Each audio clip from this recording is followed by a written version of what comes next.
নমস্কার বন্ধুরা, আমি অনন্যা। আমার চ্যানেলে আপনাদের সবাইকে জানাই স্বাগত। এখন বাজারে আলুর দাম খুবই সস্তা। এই সময়তেই কিন্তু আলুর চিপস করে রাখা খুবই লাভজনক। তাই আমি এখানে 3 কেজি আলু নিয়ে নিয়েছি। আলুটাকে পরিষ্কার করে ধুয়ে নিয়েছি। তারপর এখানে আমি একটা গ্রেটার নিয়েছি। গ্রেটারের সাহায্যে আলুগুলোকে গ্রেট করে নেব। এই রকমভাবে একবার আলুর চিপস বানিয়ে কিন্তু সারা বছর সংরক্ষণ করে রাখা যায়। আলুটা কাটার সময় মনে রাখতে হবে খুব বেশি পাতলা যেন না হয়ে যায়, আবার খুব বেশি মোটাও না থাকে। মিডিয়াম সাইজ করে একই রকমভাবে সব আলুগুলোকে গ্রেট করে নেব।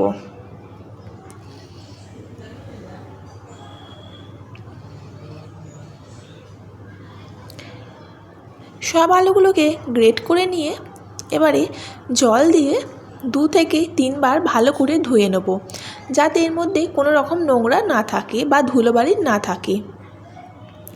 জলটা যতক্ষণ না পরিষ্কার হচ্ছে ততক্ষণ আমি ভালো করে আলুগুলোকে ধুয়ে নেব।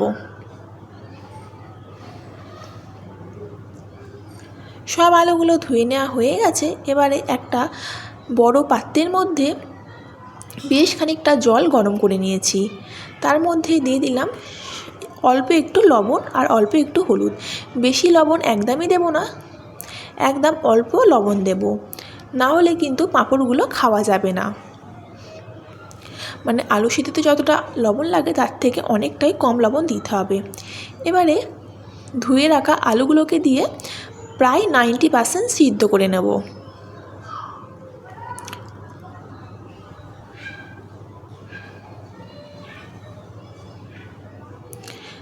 জলের সাথে ভালো করে মিশিয়ে নিয়েছি।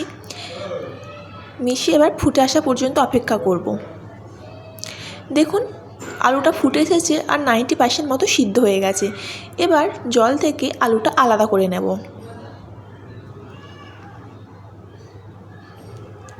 আমি কিন্তু এটা অনেকটাই একেবারে করে রাখছি, সারা বছর ধরে সংরক্ষণ করে রাখবো। এবার আমি ছাদে চলে এসেছি। ছাদে একটা সুতির কাপড় বিছিয়ে দিয়েছি। এবার আলুগুলোকে একটা একটা করে কাপড়ের ওপর বিছিয়ে দিচ্ছি। আমার এখানে খুব ভালোই রোদ করেছিল, তাই আমার এটা শুকনো হতে 2 দিন সময় লেগেছে। 2 দিন রোদে দেওয়ার পর ঠিক এরকম হয়ে গেছে।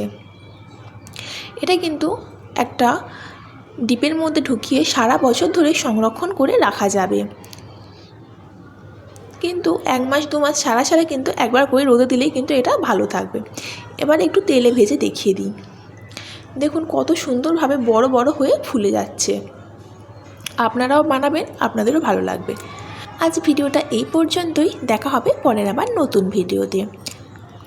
আপনি যদি এই চ্যানেলে নতুন বন্ধু হয়ে থাকেন তাহলে চ্যানেলটি সাবস্ক্রাইব করে পাশে থাকার অনুরোধ রইল। আর রেসিপিটি কেমন লাগলো অবশ্যই কমেন্ট করে জানাবেন। ভালো খান, সুস্থ থাকুন। বাই।